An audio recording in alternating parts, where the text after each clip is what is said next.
কিছুদিন আগে আমি কৌতূহলবশত হেলিকপ্টারের দাম কত লিখে গুগলে সার্চ করেছিলাম। এরপর থেকে আমার জীবন এলোমেলো হওয়ার দশা। ইউটিউব, ফেসবুক, টিকটক, ইনস্টাগ্রাম, যেখানেই যাই শুধু বড়লোকি বিজ্ঞাপন। এই ছুটিতে ঘুরে আসুন বুর্জ খলিফা, প্রিয় মানুষকে দিন ডায়মন্ড উপহার, আপনার অপেক্ষায় মিশরের পিরামিড, অগ্রিম বুকিং দিন আইফোন 16, কানাডায় কিনুন স্বপ্নের বাড়ি, ছাদে আপনার জন্য 1 বিঘা ভালো জমি আছে। কত আর সহ্য করা যায়। বিপদ থেকে উদ্ধারের উপায় তাই বের করতেই হলো। গতকাল রাতে সার্চ করেছি ছিঁড়া জুতা সেলাই করার উপায় কি। আলহামদুলিল্লাহ, সমস্যার সমাধান হয়ে গেছে।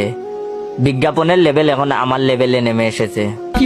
আজ সকাল থেকে ফেসবুক, ইউটিউব আমাকে দেখাচ্ছে মাত্র 120 টাকায় কিনুন 2টা স্যান্ডেল, সাথে 10 টাকা ক্যাশব্যাক।